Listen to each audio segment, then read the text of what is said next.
இன்றைக்கி நம்ம தேங்காய் இல்லாத வெள்ளை சட்னி தண்ணி சட்னி தான் எப்படி பண்ணுறதுன்னு பார்க்க போகிறோம். இதில் சாஃப்டான இட்லி மேலே போட்டு சாப்பிட்டிங்கன்னா ரொம்பவே டேஸ்ட்டாக இருக்கும். இன்னும் 2 இட்லி எக்ஸ்ட்ராவே சாப்பிடுவீங்க. தோசையோடு சாப்பிட்றதுக்குமே ரொம்ப அருமையாக இருக்கும். வாங்க இப்போ எப்படி பண்ணலான்னு பார்க்கலாம். இப்போ அடுப்பில் ஒரு இண்டாலியம் கடாய் வச்சுருக்கேன்.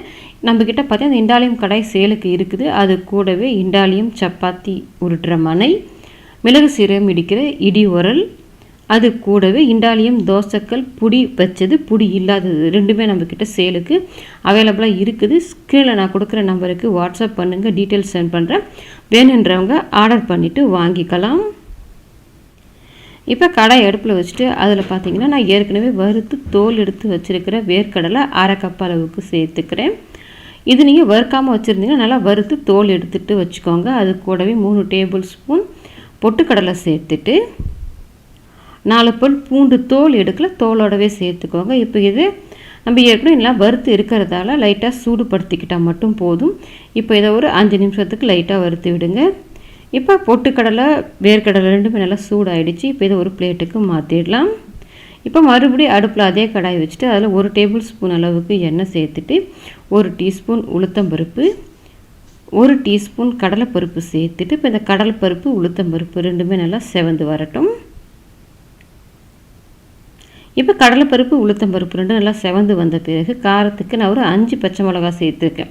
நீங்கள் உங்கள் காரத்துக்கு தகுந்த மாதிரி பச்சை மிளகா சேர்த்துட்டு அது கூடவே 10 சின்ன வெங்காயம் தோல் எடுத்துகிட்டு வச்சுருக்கிறேன், அதை சேர்த்துட்டு வதக்கிக்கலாம். சின்ன வெங்காயம் இல்லைன்னா நீங்கள் ஒரு மீடியம் சைஸில் பெரிய வெங்காயம் ஒன்று கட் பண்ணிவிட்டு கூட சேர்த்துக்கலாம். இப்போ லேசாக நிறம் மாதிரி வதங்கி வரட்டும். இப்போ சின்ன வெங்காயம் பச்சை மிளகா லேசாக நிறம் மாதிரி வதங்கி வந்துருச்சு. இப்போ இதில் ஒரு சின்ன துண்டு அளவுக்கு புளி சேர்த்துட்டு புளியை லைட்டாக அந்த பச்சைத்தன்மை போக வதக்கி விட்டுக்கோங்க. இப்போ புளி சேர்த்து ஒரு 3-4 நிமிஷத்துக்கு வதக்கி விட்டேன். இப்போ சட்னி நல்லா வதங்கி வந்துருச்சு. இப்போ இந்த சட்னியை ஆஃப் பண்ணிவிட்டு ஆற விட்டுடலாம்.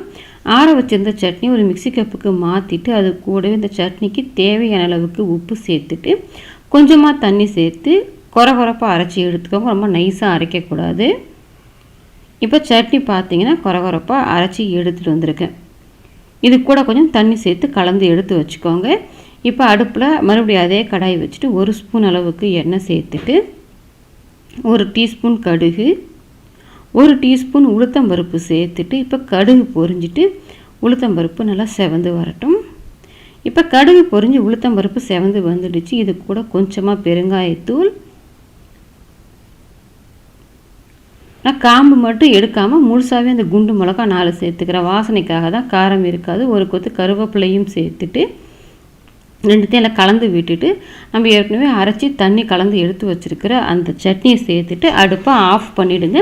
அடுப்பை நீங்கள் ஆஃப் பண்ணலாம், வேர்க்கடலை எல்லாம் நமக்கு வெந்து போன மாதிரி டேஸ்ட் நல்லா இருக்காது. அது கூடவே இன்னொரு 1 டம்ளர் அளவுக்கு தண்ணி சேர்த்து கலந்து வச்சுருக்க. நீங்கள் கன்சிஸ்டன்சி பார்த்திங்கன்னா இந்த அளவுக்கு தண்ணியாக இருக்குது பாருங்கள்.